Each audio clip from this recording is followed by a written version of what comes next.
बड़ी खबर कानपुर से है, जहां पर मजदूर की मौत पर बवाल हो गया। ग्रामीणों ने सड़क पर शव रखकर प्रदर्शन किया। मुआवजे की मांग को लेकर चक्का जाम किया। करंट लगने से मजदूर की मौत हुई थी। घाटमपुर थाना क्षेत्र के बीरपुर गांव की यह घटना है। तो कानपुर की तस्वीर हम आपको दिखा रहे हैं, जहां पर घाटमपुर थाना क्षेत्र के बीरपुर गांव में जमकर बवाल हुआ। दरअसल मजदूर की मौत हुई थी, उसके बाद बवाल हो गया। प्रभात हमारे साथ जुड़ गए हैं। प्रभात, ये हंगामा कब तक चला, क्या अब शांत हो गया और फिलहाल प्रशासन ने क्या कहा है?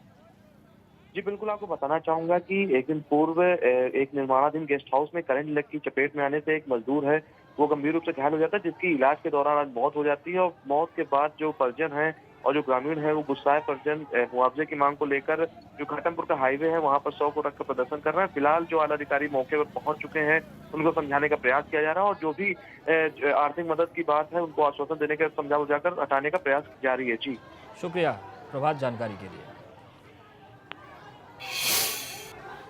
बागपत के बिनौली थाना पुलिस और बदमाशों के बीच मुठभेड़ में 4 बदमाशों को धर दबोचा गया। बदमाशों को पुलिस ने जंगलों में कॉम्बिंग करके पकड़ा। पकड़े गए चारों बदमाश 25-25 हजार रुपए के शातिर इनामी हैं, जिनके खिलाफ जनपद के अलग अलग थानों में लूट हत्या के प्रयास के दर्जनों मुकदमे दर्ज हैं। पुलिस ने बदमाशों के पास से लूटे हुए 15 मोबाइल फोन और घटनाओं में प्रयुक्त 4 तमंचे और कारतूस बरामद किए हैं।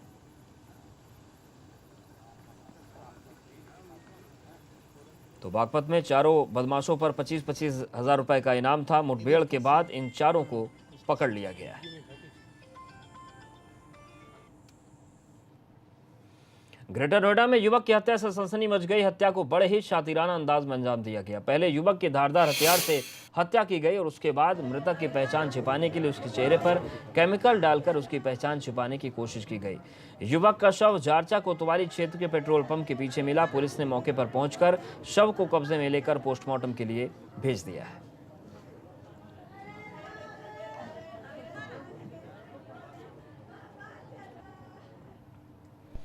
पिछले कई दिनों से स्कूल फीस माफी को लेकर अभिभावक सड़कों पर निकलकर प्रदर्शन कर रहे हैं, लेकिन आज कानपुर में अभिभावक संघ के अध्यक्ष राकेश मिश्रा फीस माफी की मांग का झंडा और बैनर लेकर पानी की टंकी पर चढ़ गए और बोलते रहे कि जब तक फीस माफ नहीं होगी तब तक टंकी से वो नीचे नहीं उतरेंगे। तो आप देखिए, टंकी के ऊपर चढ़े हैं, वहां से शंख भी बजा रहे हैं और ऐलान ये कर रहे हैं कि जब तक फीस माफी नहीं होगी तब तक वो टंकी से नीचे नहीं आएगी।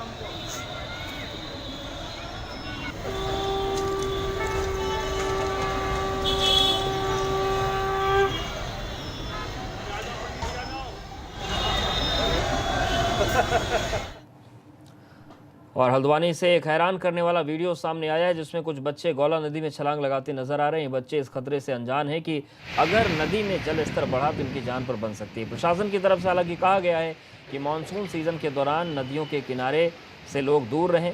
साथ ही ये भी कहा गया है कि मानसून सीजन में नदियों के किनारे पर गश्त रहेगी, मगर यहाँ पर ऐसा कुछ दिखाई नहीं पड़ रहा है।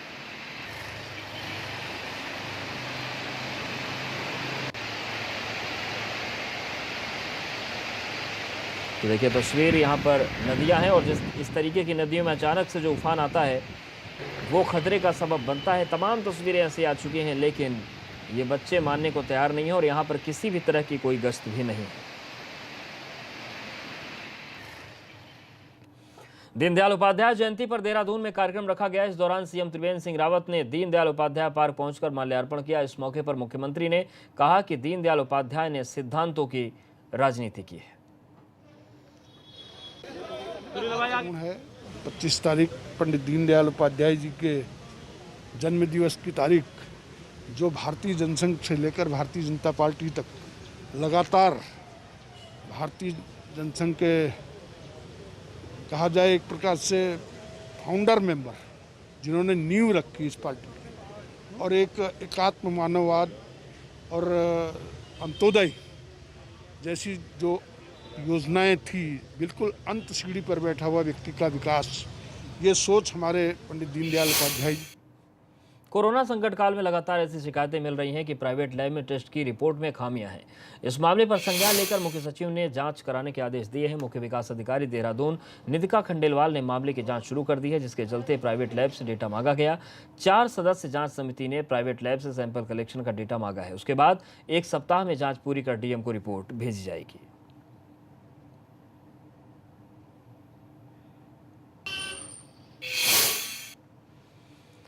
और आगे बढ़ते हैं। पौड़ी में नशे के खिलाफ पुलिस ने अभियान तेज कर दिया है। 2 महीने के भीतर ही पुलिस ने 21 लाख रुपए के नशीले सामान बरामद किए हैं। उधर अवैध शराब की तस्करी में शामिल तस्करों ने 2 महीने के भीतर ही करीब 5.5 लाख रुपए की अवैध शराब बरामद की।